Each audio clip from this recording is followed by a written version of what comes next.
काफी वर्षों तक आप कांग्रेस में सेवा दिए। करीब राजीव जी के समय से आप कांग्रेस में थे। आखिरकार क्या वजह रही कि कांग्रेस छोड़ करके और ये एआईएम का आपको पट्टा पहनना पड़ा? लड़ाई किससे है? लड़ाई तो हमसे लोग लोग को है। आपसे है हाँ, लड़ाई? हमसे लड़ाई। किसकी? अब जो हमसे सामने है, या भाजपा है और कौन है? यही तो पार्टी है। कांग्रेस। कांग्रेस तो है ही नहीं। प्रदेश अध्यक्ष के बेटे आए हुए हैं। तो प्रदेश अध्यक्ष ने बेटा है, कांग्रेस के बेटा नहीं ना है। कल वो कहाँ थे? उपेंद्र कुशवाहा के साथ थे। कांग्रेस का बेटा होता तो मैं जरूर सोचता। सिग्रीवाल जी कह रहे हैं कि बहुत विकास हमने कर दिया, अब यहाँ पे कोई काम ही नहीं बचा है। एआईएम कहा जाता है कि बीजेपी की बी टीम है और माइनॉरिटी की पार्टी है। सवाल ये भी उठ रहा है कि सिग्रीवाल जी ने फंडिंग किया तो अखिलेश्वर बाबू आए हुए हैं और आकाश का वोट काटेंगे। आप भी दावेदारी में थे, यहाँ से वर्तमान विधायक भी दावेदारी में थे, और आज कल जो कार्यक्रम यहाँ पे हुआ, इसी हॉल में को कार्यक्रम हुआ, दुबे जी के लापता थे और कहा जा रहा है कि वो विरोध में है। आकाश कह रहे थे कि कुछ लोग का समय हो गया है, अब 4 धाम की यात्रा पर निकल जाना चाहिए, वैसे लोग चुनाव लड़।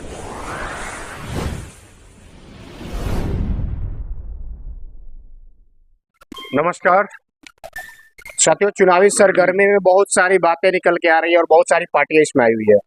इसी दरमियान महाराजगंज लोकसभा जो कि एक हॉट सीट बना हुआ है खासतौर से बिहार के लिए और सारण कमिश्नरी के लिए, हमारे साथ अखिलेश्वर प्रसाद सिंह जो कि एआईएमआईएम के कैंडिडेट हैं और पूर्व में बहुत सारे संगठन में ये कार्य कर चुके हैं, समय अपना बिता चुके हैं।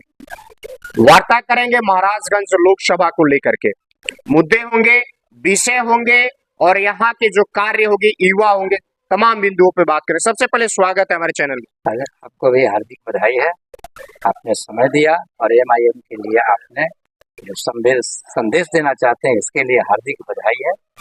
पूछा जाए प्रमुख मुद्दा क्या है महाराज? प्रमुख मुद्दा तो यहाँ सबसे है कि लोगों को राजनीति से, नेता से विश्वास उठ गया। 10 साल सत्ताधारी दल के सांसद होने के बाद कार्य उनके हित के लिए, विकास के लिए, उनकी भला के लिए नहीं हुआ तो अमूमन है कि लोगों को दिल टूट जाता है कि इस राजनीति से, इस सिस्टम से मुझे कुछ मिलने वाला नहीं है।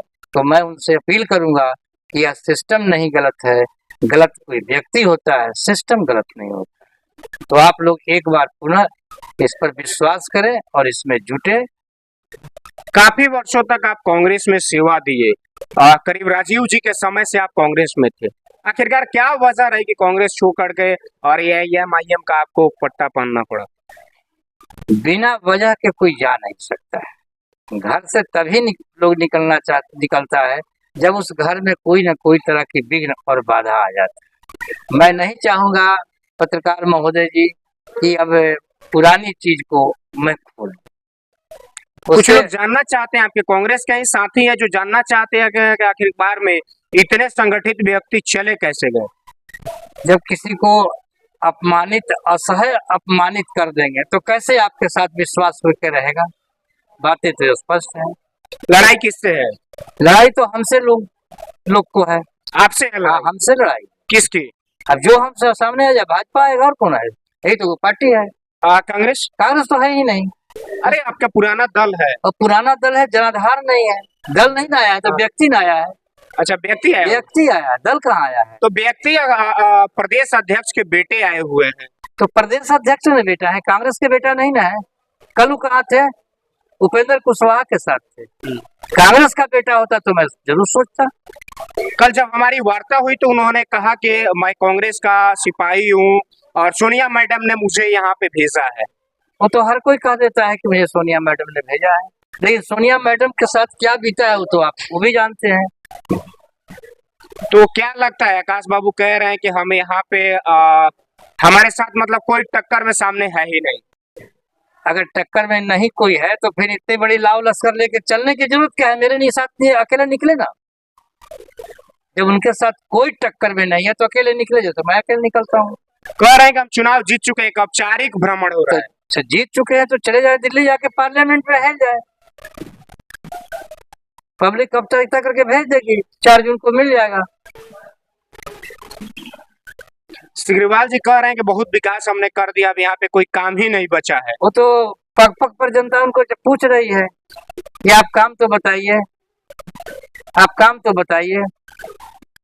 तो सिग्रीवाल जी कैसे कह रहे हैं, हवा में बात कर रहे हैं का? सिर्फ फाकाबाजी है। आपके साथ कौन से वोटर हैं? हमारे साथ इस महाराजगंज के हर वर्ग के मतदाता है, भूमियार समाज आपके साथ है? सब वर्ग है। भूमियार समाज के साथ अलावे एआईएमआईएम कहा जाता है कि बीजेपी की बी टीम है और माइनॉरिटी की पार्टी है। अगर एमआईएम बीजेपी की बी टीम होता तो आज वह लड़ रहा है किससे? बीजेपी से लड़ रहा है। फंडिंग कहते हैं कि बीजेपी करती है ये। तो अगर फंडिंग ही रहता तो हमारे ओवैसी साहब को एक वो हेलीकॉप्टर से रुक रुक के चलना पड़ता है, और जिसका कोई संसाधन नहीं है वो 72 को हेलीकॉप्टर रखता है। कहने के लिए तो सबके मुंह फ्री है, और कहते हैं कि बी टीम है। तो आप देख लें, ओवैसी साहब का कैंडिडेट को देख लें और दूसरे पार्टी के कैंडिडेट को देख लें। महागठबंधन के एक नेता कहते हैं कि भैया हमको नहीं दे रहे हो तो एनडीए को दे दो। अब बी टीम के है, ए टीम के है, तो वही तय कर लीजिए। वो लोग तो कह रहे हैं कि हम लोग इंडिया गठबंधन के सिपाही हैं। तो इंडिया गठबंधन कैसी गठबंधन है? वो तो इंडिया और इंडिया दोनों मिले हुए गठबंधन है, या हम या तुम या हम, तीसरा कोई नहीं। तीसरा कोई नहीं। जनता जान गई है, कहा कि अब दोनों में कोई नहीं, अब तीसरा आएगा। तो तीसरा विकल्प के रूप में एआईएमआईएम है। आप तो आंख से देख रहे हैं कि आज पहली मीटिंग हुई है और यहाँ करीब करीब आधे दर्जन लोग का एमआईएम ज्वाइन किए। सदस्यता बहुत सारे लोगों ने ले रहे हैं। उसमें से एक जादव समाज का भी सदस्य बना। जादव भी लिए हैं, एक पंडित जी भी आकर के लिए हैं जी। तो मतलब अब एआईएमआईएम हिंदू की भी पार्टी बन पहले से थी ही। ये तो ऐसा था कि लोगों इसको आवरण से ढक दिया था, जनता ने इस आवरण को हटा दिया और कहा कि ओवैसी मेरा हीरो है, ओवैसी किसी जाति और धर्म का नहीं है, ओवैसी इस राष्ट्र का है। अखिलेश्वर बाबू आजीवन एआईएमआईएम में रहेंगे, ये तो आप देख रहे हैं। मैं तो कांग्रेस में भी रहने के लिए तैयार था। हमारे साथ इस तरह की व्यवहार किया गया जहां आप भी कहते नहीं छोड़ते, और जो प्यार और स्नेह मिला है एमआईएम से, मैं तो इतना कहता हूं कि हमारे जीवन में इस तरह का प्यार और स्नेह नहीं मिला। सवाल ये भी उठ रहा है कि सिग्रीवाल जी ने फंडिंग किया तो अखिलेश्वर बाबू आए हुए हैं और आकाश का वोट काटेंगे। सवाल तो ये भी उठ रहा है कि सिग्रीवाल साहब और कांग्रेस के कैंडिडेट दोनों मिलजुल करके चुनाव लड़ रहे हैं कि या तो तुम दबाने का प्रयास करो, नहीं तो मैं दबाने का प्रयास करूं। आकाश कह रहे हैं कि हमको आशीर्वाद दे दिए हैं सिग्रीवाल जी। तो दे दिया तो अच्छी बात है, तो सिग्रीवाल जी को बैठ जाना चाहिए, घोषणा कर देना चाहिए कि मैंने आकाश को आशीर्वाद दे दिया है।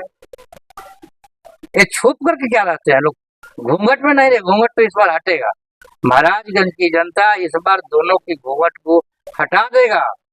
आपके साथ कांग्रेस का कैडर वोट है, अब आप वर्षों तक रहे हुए, 4 दशक तक रहे हुए। जो भी सही कांग्रेसी है, जो महाराजगंज को पसंद करता है, वो मेरे साथ है। एक सवाल होता है, आप भी दावेदारी में थे, यहाँ से वर्तमान विधायक भी दावेदारी में थे, और आज कल जो कार्यक्रम यहाँ पे हुआ, इसी हॉल में को कार्यक्रम हुआ, दुबे जी के लापता थे और कहा जा रहा है कि वो विरोध में है। अब तो दुबे जी के बारे में वो कह रहे हैं, मैं तो कोई आरोप नहीं लगा रहा हूँ। दुबे जी हमारे, आपको समर्थन दे रहे हैं? दुबे जी हमारे वरिष्ठ हैं, मैं उनका सम्मान करता हूँ। वो हमारे गार्जियन रहे हैं और आज भी गार्जियन हमारे हैं। मैं किसी दल में रहूं लेकिन मैं उनको सम्मान देता हूँ, हमारे गार्जियन है। आशीर्वाद लीजिएगा। अब तो हर याचक चाहता है कि हमको आशीर्वाद मिले, देने वाला चाहे, लेकिन मैं उनसे कोई दुराव तो नहीं है। मेरे गार्जियन है, थे, हैं और रहेंगे।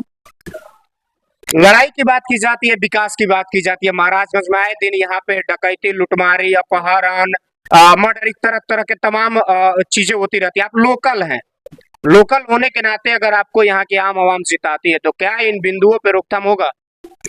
चोरी, डकैती, अपहरण, ये 3 चीज। लोग बेरोजगार हैं, लोगों को काम नहीं है, तो कुंठित होकर डिरेक्ट हो ही जाएगा। मैं उनको आऊंगा, उनको सही जो भटक गए हैं सही रास्ते पर लाऊंगा, और सही रास्ते पर ला करके इस महाराजगंज को सर्वांगीण विकास, पूर्ण शांति देने का प्रयास करूंगा।